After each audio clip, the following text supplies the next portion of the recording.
What's going on, everybody? Thumper Fishing, and in today's video I'm going to be covering some of the most frequently asked questions that I get, and that is, where do I start? What should I bring? What kind of rod should I get? What kind of lure should I throw? What should I look for when it comes to inshore fishing here on the Space Coast? The southern end of the Mosquito Lagoon and the northern end of the Indian River Lagoon are my stomping grounds. It's shallow water, it's grass beds, and where do you start? So in this video, I'm just going to cover what I personally do, what I bring, what I throw. I do fluctuate from time to time, and as I learn things as well. But this is just what I'm doing right now, and what I'm throwing and what I'm using. It's going to be a little bit of a longer video, so sit back and enjoy.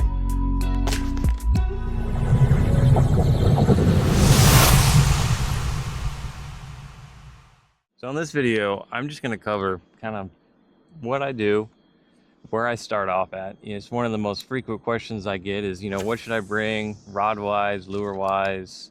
What should I look for? Things like that. Now, I'm going to say what's been working for me lately, how I kind of go about things. I understand that a lot of you are already fishing professionals, so I'm not saying this is what you have to do. You can do the complete opposite I'm doing and probably still catch fish. It's fishing. But this is what I do to increase my odds. And I've been on a pretty steady bite. The first thing is me personally, first thing I look at is the wind. When it comes to the wind, I like to fish the wind protected areas. So like today we've got like a west wind.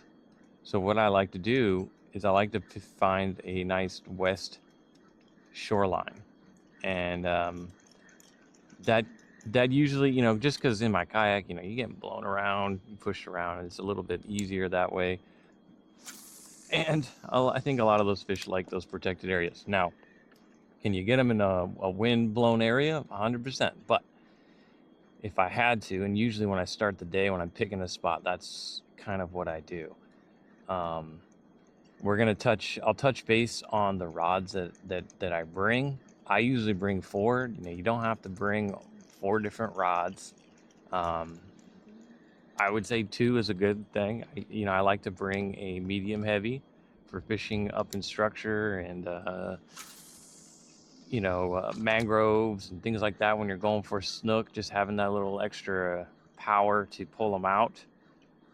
But I'd say 90% of the time I'm throwing a medium fast, but we'll touch base on that here in a little bit. First thing is I like to always have a top water tied up early in the morning to start it off. I use these speed clips.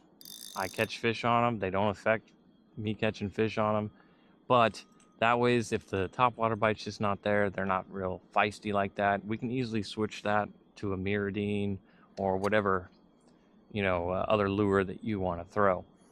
But that's what we're going to do first, and that's what I'm going to kind of just throw around, and then we'll switch over to maybe some plastics. And I like to throw more of like a paddle tail, a fluke, something I can kind of pop off the bottom nice and slow. But hey, nothing beats a good topwater blow up, right?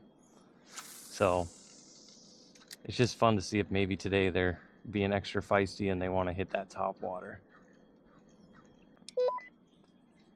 Yeah, that's what we're gonna throw. We're gonna throw the larger Yakattack here. See, now this is a medium, 7-foot medium fast. But let's talk about the rods I bring. Now, again, you don't need to bring 4 rods. If I had to just pick one, I would say a good 7-foot medium fast.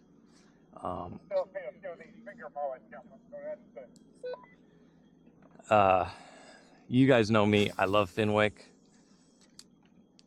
I was taught by my grandfather with the Fenwick. My dad gave me a Fenwick on my 16th birthday. I've just been using Fenwick first. I think the first time I threw a Fenwick was like late 80s, early 90s when I was learning. But I have like 3 generations of Fenwicks on my wall at home, and they've always taken care of me. So you don't have to have a Fenwick or whatever, just a nice medium fast rod is probably what I throw 90% of the time when I'm lagoon fishing. Now, also remember, guys, I'm talking about fishing the northern area of the Indian River Lagoon and the southern area of the Mosquito Lagoon. That's usually my stomping grounds, and average 2, maybe 3 feet. A lot of times it's a foot deep. So a lot of the stuff I'm talking about is fishing real shallow waters in the lagoons over here. So keep that in mind. You know, things will completely switch up, what rods I bring, all that kind of stuff. You know, if I'm fishing deeper water, more current, you know, if I head up a little bit, if I head more south down the Indian River Lagoon, you know, you get a lot of deeper water, docks, and all that kind of stuff. 100% I will switch up some of the stuff that I carry, and I will do a couple videos on that as well.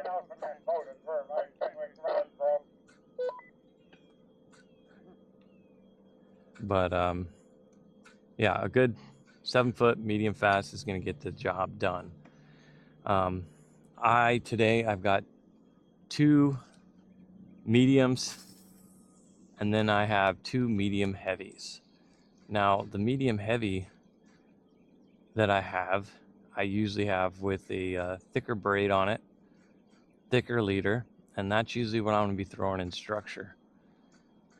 Just has a little bit more backbone to get those fish out of the structure. Again, it's a Fenwick, but as you can see here,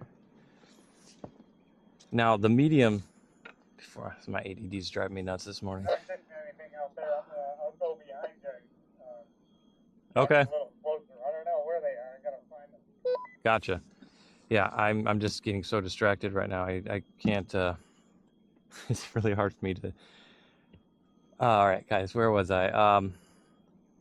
Okay, so on my medium, my 7-foot medium fast, I usually pair it with a 3000. You can go a 25. You can even go a 4000, but a good one is a good 3000 reel. I'm still kind of experimenting with different brands of reels, but I usually, lately I've got Fenwicks, or not, I got Penn Reels, and I've got Florida Fishing Products. I got the Osprey Pro right here. But on my medium heavies, that's when I kind of I up it to about a 4000, just because, you know, you have that more backbone. You're throwing a bigger, heavier lure, usually a bigger paddle tail. You're fishing in structure, so having that little bit of extra backbone and power to kind of pull a fish out or to lob those heavier baits is going to be, you know, when that medium heavy comes into play. Again, I've got a speed clip on that, so I can switch paddle tails to a big shrimp. The other medium heavy I have is a 7.6. Now I've got the extra 6 inches just because I find that working a popping cork, this is my popping cork setup, having that extra 6 inches kind of really helps you really get a lot of distance, cover a lot of ground, and I get a lot more better pops and play with that lure with that extra that extra 6 inches. And then the medium heavy gives you that extra power, because a lot of times you have a little bit of slack in the line. You need to set the hook through that popper and then into the lure. So having that medium heavy helps me. The only downfall,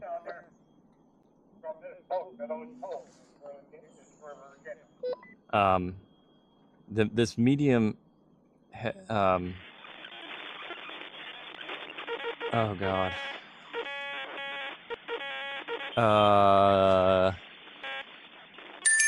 Yeah, oh, one of the downfalls to this, because obviously I use this on shore fishing as well. It works really good having that extra, you know, length, that distance. But the downfall is a little uncomfortable in a kayak with this longer butt. You know, you will get a little bit of fatigue after a while. But hey, I still make it happen. So that's the other setup I bring. Can you throw the popping cork on just a 7-foot medium or medium heavy? 100% you can. It's just, I find that it works better for me doing that. But that's kind of what I do as far as rods. You know, I bring 4, but if I had to pick one just for the shallow water fishing, I would say a good 7-foot medium fast is going to get the job done, you know, 90% of the time. And then as far as reels, it's either a 3000 on the mediums and a 4000 on the medium heavy. Now, as far as braid goes, I usually will throw 15 pound. Some guys like to do 10, get that extra distance. You know, you're fishing flats, open water, you can get away with that lighter braid. I like to do 15 for the 3000s. It gives me that distance, it gives me that extra sensitivity, and it works really well with those 3000 reels, especially on a medium. Now, on my medium heavies and the 4000 reels, I up it up to 20 pound braid. I use Beyondbraid. Now, use your whatever braid you like. I know everybody's got their preferences. They watch videos, you know, what's stronger, this and that. I've just never had any issues with Beyondbraid. I've caught multiple PBs on it. I have bent hooks and snapped leaders before my braid breaks. So that's just what I use. There's plenty of other good braids out there, but as far as my 3000s, I like to spool it with 15. And what I do is I do an FG knot. That FG knot's real thin. I mean, there is a method that I do tie it that makes it a little easier. It's just one of those knots you need to practice. It can be a pain on the water, but after a little bit of practice, you really can get it down pretty easily. Now, as far as leader goes, I will throw anything between 25 to 40, usually fishing these kind of flats. Now, on this medium setups and in clear water, shallow water, throwing small plastics, things like that, I will do 25 or 30. If I'm catching a lot of snook or something a little teethy, I'll go the 30. If I'm catching a lot of trout or if they're being a little cautious, that's when I'll go down to the 25. You can go mono fluorocarbon. You know, me, I like the fluorocarbon. It's a little stiffer. Oh, what the hell? Oh, came right at me. Oh, damn it. He came off.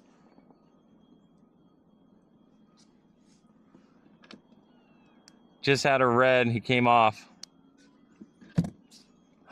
He wasn't hooked. He came right at me. I was popping it and it just got loose, and then oh my gosh, now where was I? I don't even know what I was talking about just now. Right now I'm throwing a Kayak on this meat.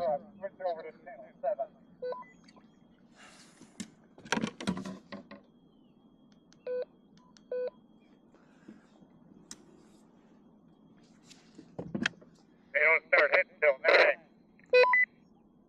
I just had a big red. I lost him at the Kayak.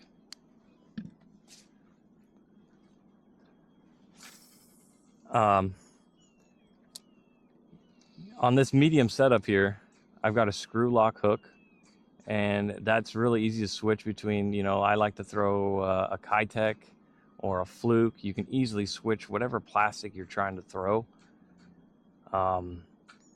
Color wise, I don't think color plays as big of a factor as people think. I think it's more so the contrast of light and dark and profile, you know, matching the size of the bait that they're eating. Are they eating smaller stuff? You want to go with the smaller plastic. Are they eating larger baits? You want to go with a larger plastic. That profile, and then if it's dirty water, going with something a little darker or something that's going to stand out in that water is going to be key. You want that contrast. You want them to be able to see it, you know. And then you've also got the, you know, flash and things like that. But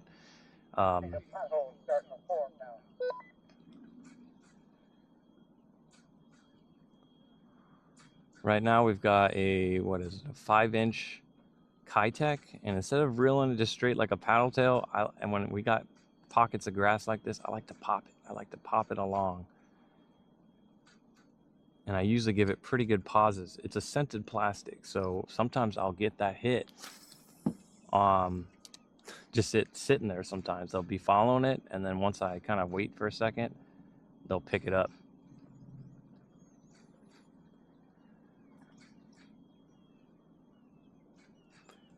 If you get into a lot of puffers, or something real teethy that's just tearing your plastics up, you can't go wrong with a good myridine. You know, they can't really tear that up. What is swirling over here?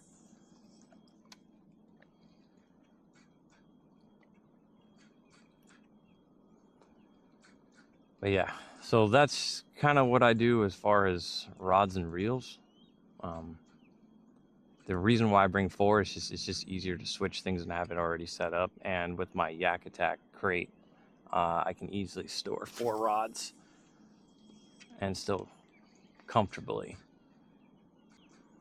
You know, you don't have to throw the Kayak. Any little. I like to always have a real thin, small plastic. You know, a fluke. Oh, right there. Oh, what the? Ah, my gosh, they are. Maybe we need to see. We might need to go with a smaller, just about a 1 inch shorter Kayak, just because they're grabbing the tail, they're not getting the whole thing in the mouth. That's another big thing too, is just being able to adjust. I would say the biggest tip would be, or the biggest thing that has been helpful for me, is that 90-10 rule. The 90-10 rule is that 90% of the fish are in 10% of the water. So if you're fishing an area you're not getting much, stay moving. That is the key. If you find bait, definitely work that area. Look for signs of life, birds, bait blowing up.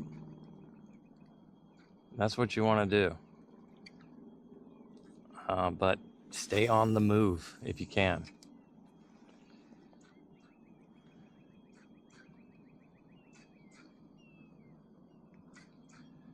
All right, well, before I start covering some more topics here, let the camera cool down. We're gonna see if we can't catch a fish. So stay tuned. I'll cover a little bit more. And again, guys, this is just what's working for me. I understand some of you, you know, a lot of people are already professionals and it's that way or the highway. And I do change up a lot, you know, but this is just how I go about it, what I do, what I use currently that's been working for me. And I get asked that a lot. So I just wanted to kind of put this in a video so you guys, I can kind of just share it and give you guys an idea. So, all right, guys, stay tuned, and we'll see what we can get into.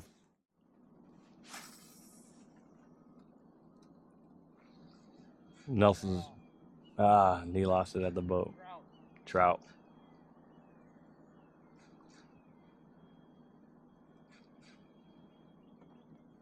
Trout.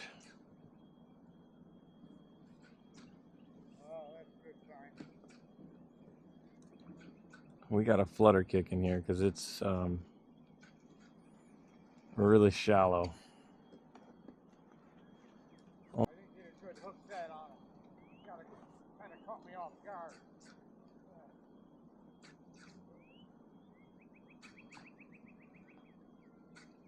We're definitely getting into an area where we're seeing a lot more bait.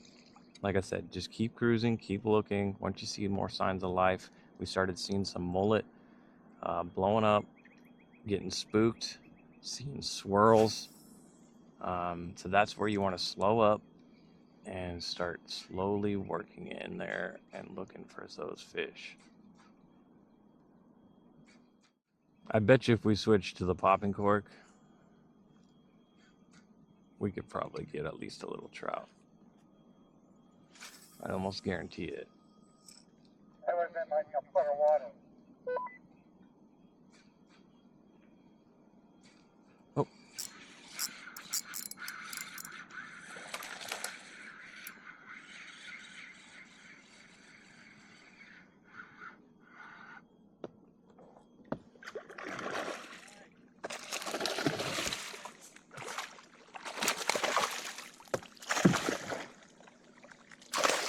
Oh, nice trout.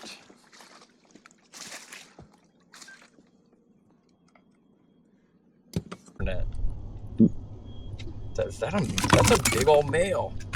He just croaked on me. You guys hear that? Oh my gosh, he ate our freaking bait.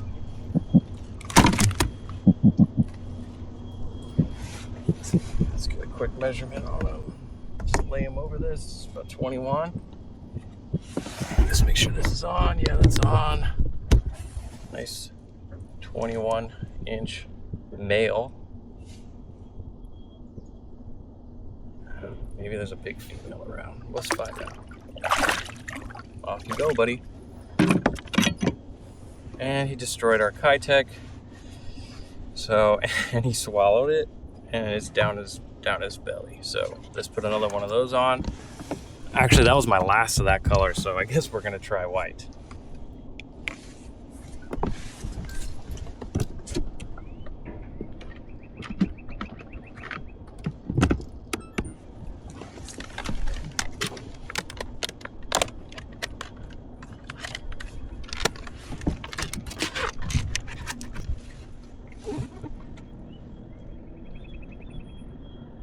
How big was it?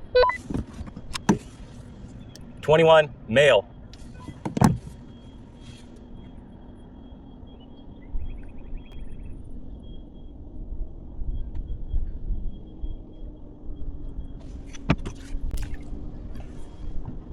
We're throwing more of a natural colored Yakattack there. It was my last one, of course. So we're gonna throw the white. See if white is a good color to use out here in the lagoon. It's a solid color. It's a color I always carry. So we'll see.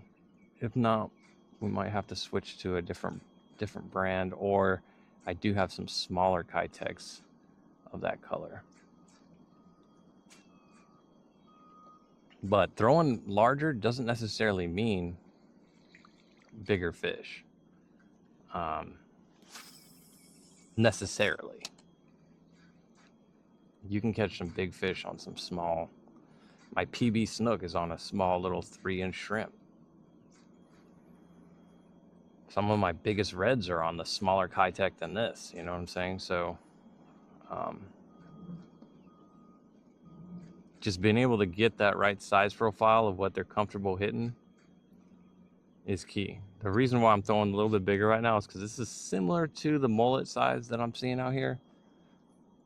And I'm able to rig this one weedless. It's a very soft scented plastic, so you get a really good hook set. And I'm able to really cut through that grass without getting hung up or pulling up a bunch of grass. So, and sometimes I'll switch that up between like a fluke. But I fish these Yakattacks similar to a fluke. As you can see, I'm popping it and then pausing it. When I pause it, you see me still reeling. I'm just reeling in the slack, basically.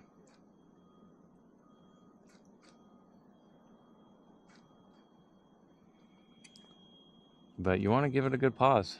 And sometimes, like I said, give it an even extra long pause. Especially if you know there's fish around there. But the Yakattack is one of my comfort baits for sure.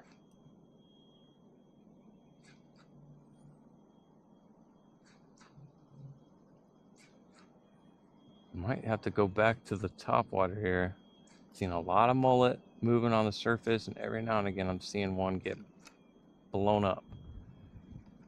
So might have to try that. Stay tuned, everybody.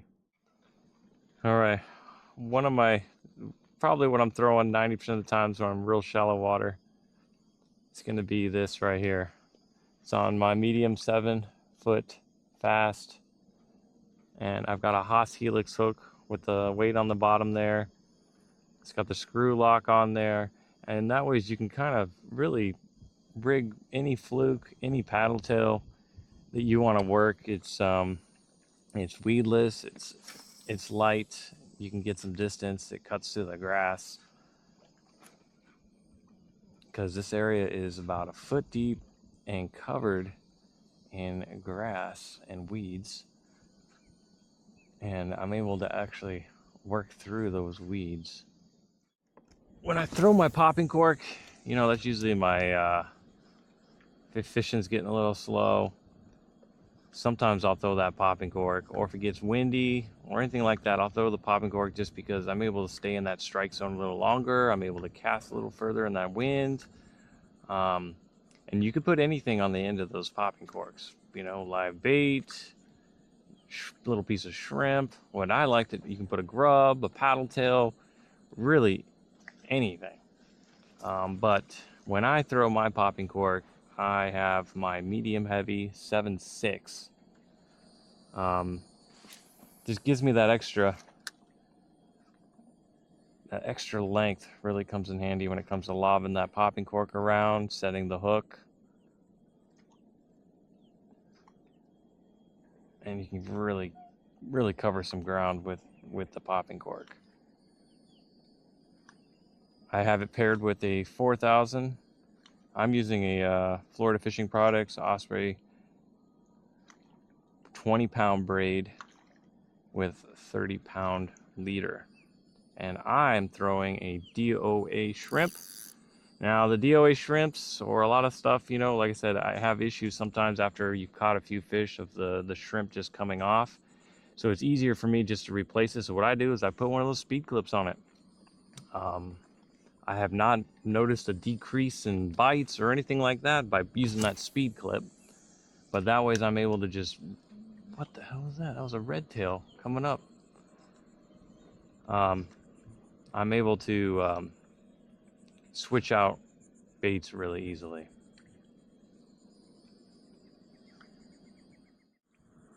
But we're gonna get a little bit closer to the shore here, kind of where I'm seeing tails kind of popping up here and there.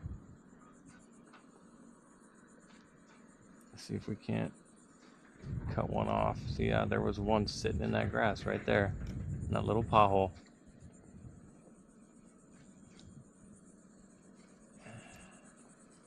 Oh yeah, that was a decent red. Okay, so yeah, they are sitting in this grass, just kind of hunkered in. And again, that's why it's good to have something weedless and small to kind of cut through that grass, because I'm going to be targeting this grass now.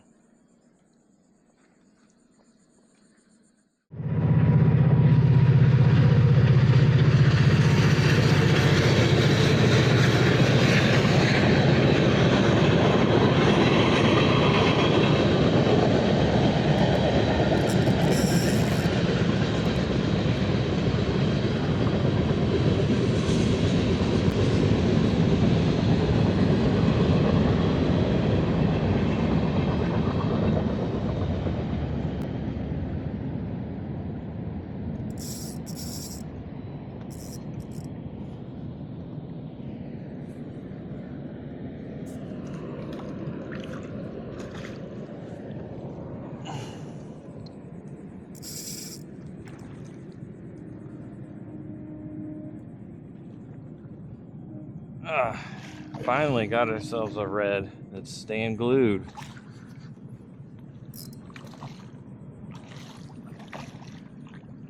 Hey, the little guy. Gotcha. Right when the train came. Well, hello, Mr. Redfish. Where have you been all day?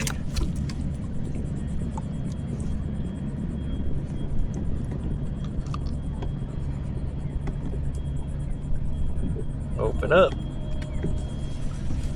Let's get a measurement on you.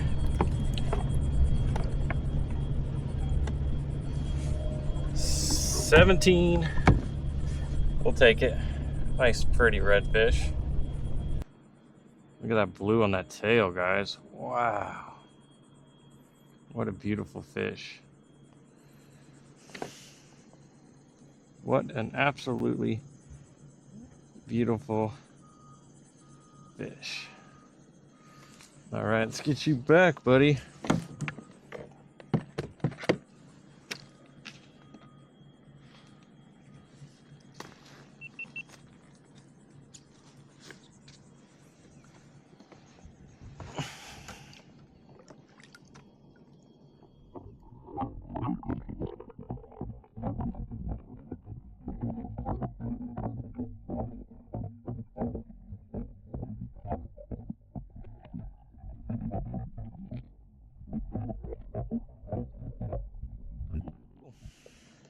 got ourselves a nice little water shot, but we'll see how that turns out. All right, I've been seeing a little bit of blow-ups up here on the shore, but it is so shallow and so weedy. And the flutter kick is how I usually can still pedal into these areas, but boy, it messes my hips up pretty good. But there's a little culvert over here that I really want to throw this in and see if we can't get ourselves a snook, you know. I really need a slam. I saw something in that little back cut right there. And just not sure if I can get in there or not. And obviously if I just use the hand paddle, we can probably get in there.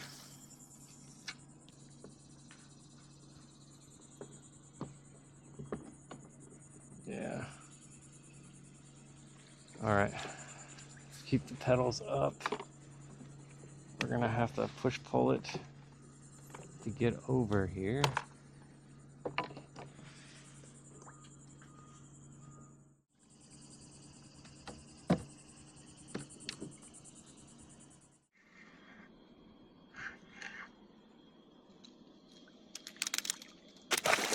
Woo! Got one!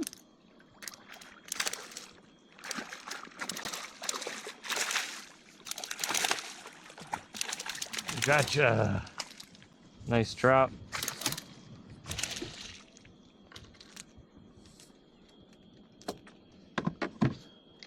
Nice trout. Alright, calm down before I set you down. I don't want to get you all messed up, buddy.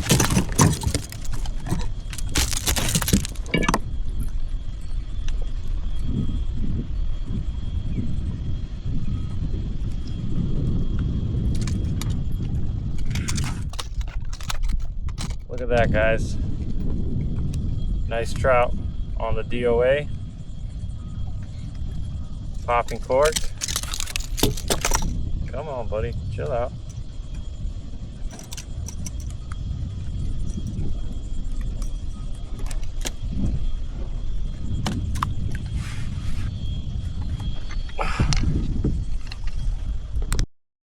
Let's try and get a nice underwater picture. Water's kind of dirty though, so.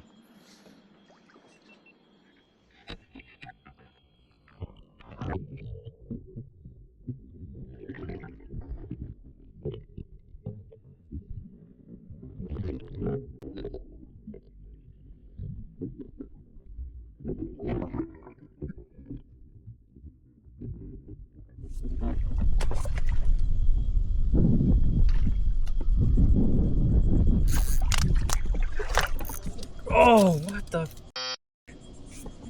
Big old trout right there. Came back, tried to hit it. That was a decent sized trout too. Damn.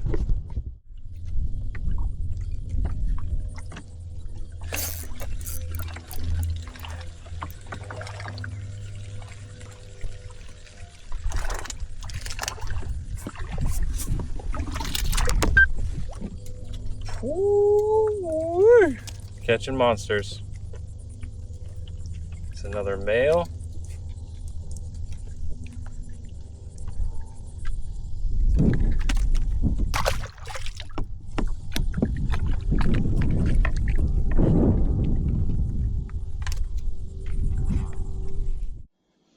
All right, well, the ticket today has been just find where the bait is and then kind of work in the potholes. And the, you know, when I say potholes, I'm talking, you know, you have grass and you have just barren dirt or muck or whatever you want to call it, sand, and those are the little potholes where there's no grass growing. A lot of times there's fish in that grass waiting to ambush something in those potholes.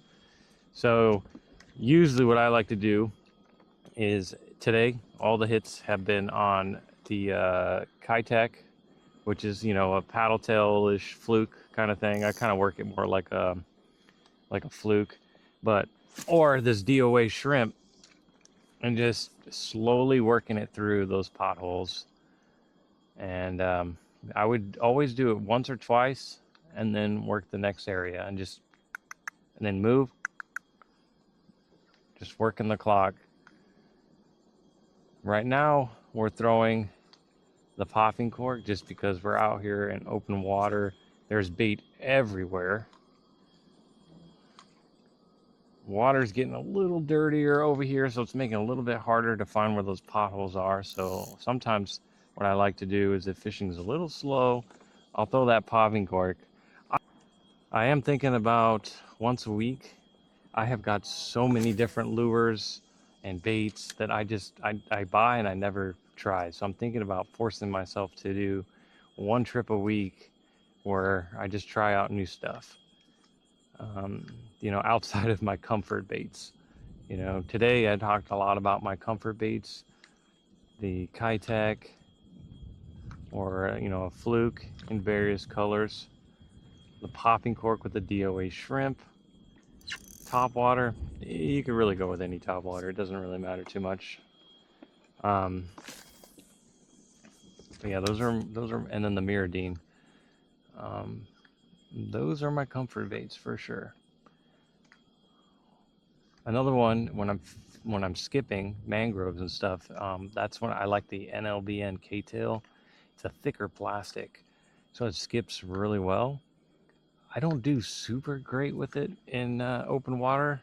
My buddy KO Fishing, he does pretty damn good with that thing, trolling it and casting it around the flat. So I mean, you can, just maybe my fishing technique or method, it just doesn't pan out as well for me.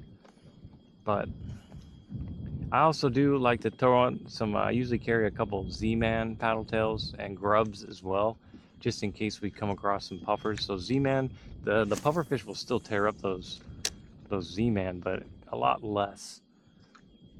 Another one I'm starting to use a lot more, usually when I'm fishing a little bit deeper water or the port, I like to fish those new Nomad Live Ops shrimp and that Dozer minnow. It's similar to a Z-Man plastic, and because I've had bluefish completely blow that thing up and chomp down on it, and it was just completely fine. So that's another one I've been starting to throw a little bit more of. But again, I like to throw the thinner plastics, you know, especially when you're fishing shallow water, clear water, and the fish are a little spooky, or they might be a little hesitant to bite, you know, and they're not just thrashing it. You know, having that thinner bait, you know, you can get a better hook set with it. Again, guys, I can't say this enough. This is just how I'm doing it, how I'm learning. I constantly am changing. So everything I'm saying now, it could change up here in the next, you know, couple months.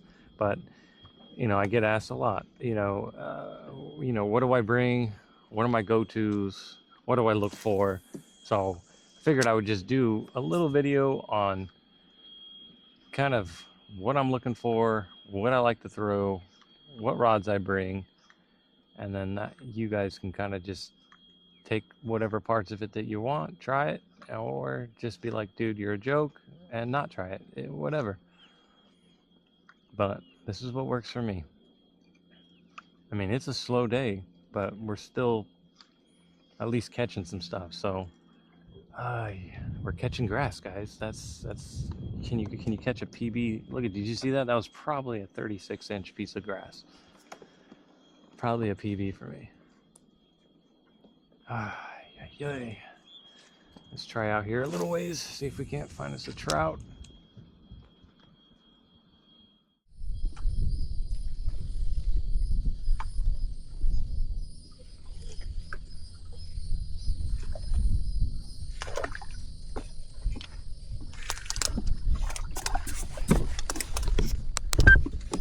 Got one.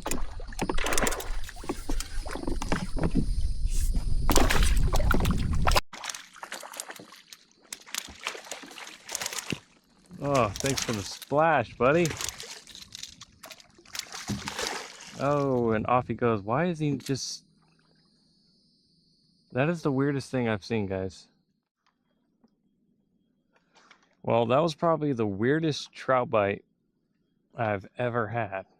The popper didn't even go down. It just moved slightly. I pulled. It felt like something was on there, and then it went kind of slack again. And then I pulled again. I'm like, oh, there's a fish on this thing. And it didn't really fight. It didn't pull. It was a decent-sized trout. And I mean, I didn't even grab the net because it was just kind of just chilling. Like it wasn't doing so hot. And the hook came out right next to the kayak there. And it just kind of sat there for a minute and just slowly drifted on down. They're really weird. It had no fight at all. I must have drifted that shrimp right over the top of it, and it just decided to eat it. And really weird. I mean, it was a fat, healthy one for sure, but not sure what was up with that. Definitely very odd. But like I said, when you got this open water, try and find some bait. Usually you can see the bait jumping here and there. You can see the little wakes and the movement. Usually there's fish not far behind. Find the grass, find the ledges. Because there's no saying, you know, they might be on the ledges one day, they might be on the grass the next day, they might be on shore the next. I mean, it's just, you really got to try it all until you finally figure out kind of where they're at. Today, not much on shore. They're out a little bit in the grass pockets. But maybe we can get something on these docks over here. The wind is kind of picking up a little bit.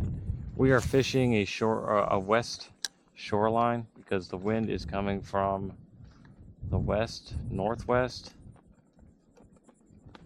So it's giving us a little bit of protection.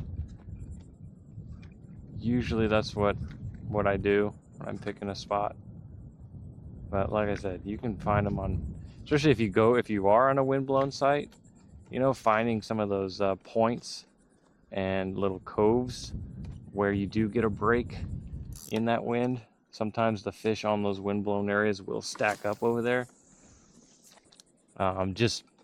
Normally just because of my hips, I will pick a side that's going to be protected from the wind. You know, I do pretty good, but you know, it's more so just for me personally because I don't want to be, you know, the more I'm pedaling, the less I can fish and stay out here. So I really wish I could just grind it out all day and do that, but I just can't.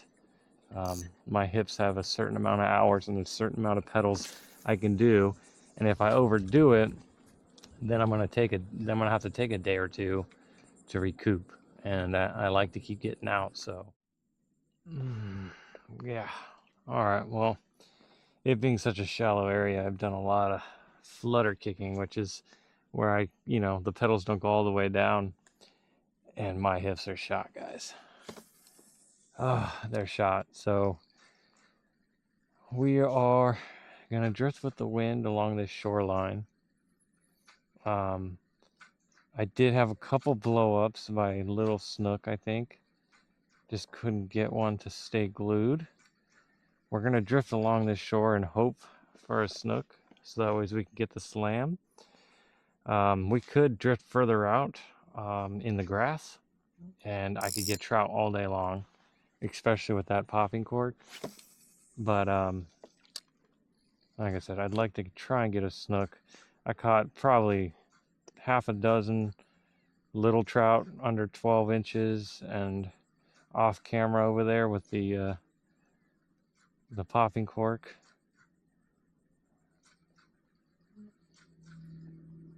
Oh my gosh. Ooh, man. Like I said, guys, I really love kayaking, but boy, one of these days, man, I'm just gonna have to save up and get a boat.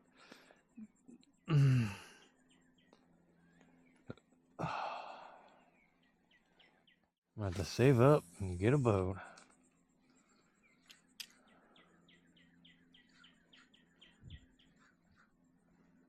Not sure what I'll do either though, as far as a boat. For sure though, I'm not getting rid of the kayak. There's something about it I love. I don't see myself stopping doing it, but I just can't do it as much as I really want to. And when I go out, I can't really put in the hours like I would like to. But hey, you know, I'm still out here making it happen all the time. It's just, you gotta know your limits. Uh-oh.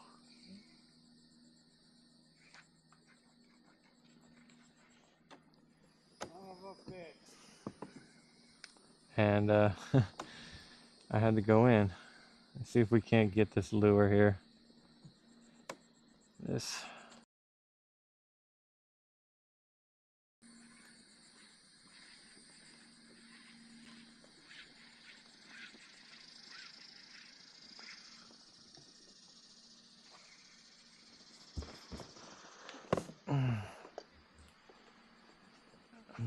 I know I'm touching your jaw, your dock, buddy, but there we go. Oh my gosh, this wood's so old, it just keeps grabbing my stuff. It wasn't even the hook that got snagged, it was just the wood. Let's just double check our leader. The last thing you want is to finally hook up and then lose a fish because you had a nick in your line. Let's go back first.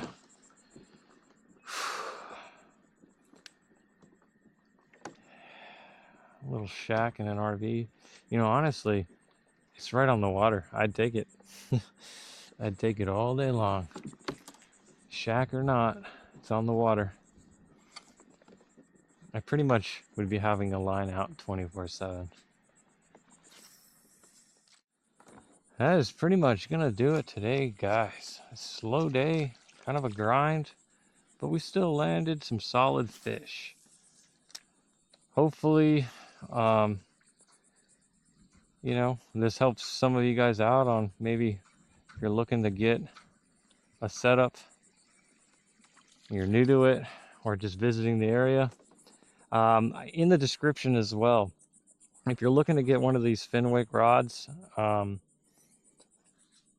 I do have an affiliate link. I am not sponsored or anything like that by Fenwick, but I do have an affiliate link. So if you're looking at buying one from the site, I definitely encourage you to use my affiliate link. It's just a way to support the channel. I get a small, pretty dang small little cut, but it's still something if you use my affiliate links. I also put links to a lot of the other little gear and little things I put on my kayak in the description. All right, if you don't see another catch here in a minute, thanks for watching, guys. Catch you in the next one. Tie lines. Peace.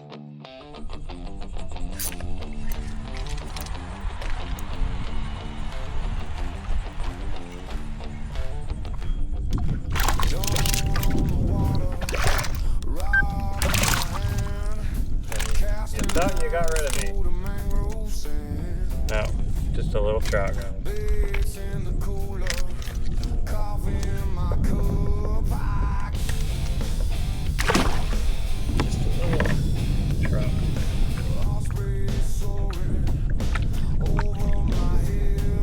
Take it. That golden red.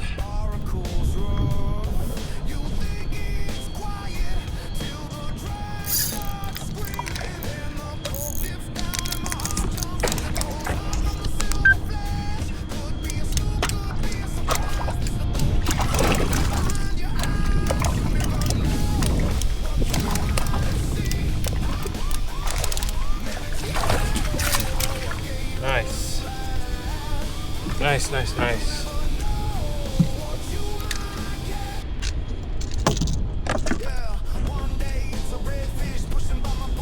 And out it came. Nice little trout. Get out of here. Yeah. Said I'd, you know, maybe I need to just do my outro in the beginning.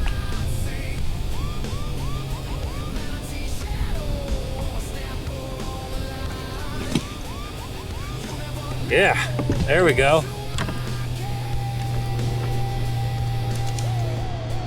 On the red and gold DOA.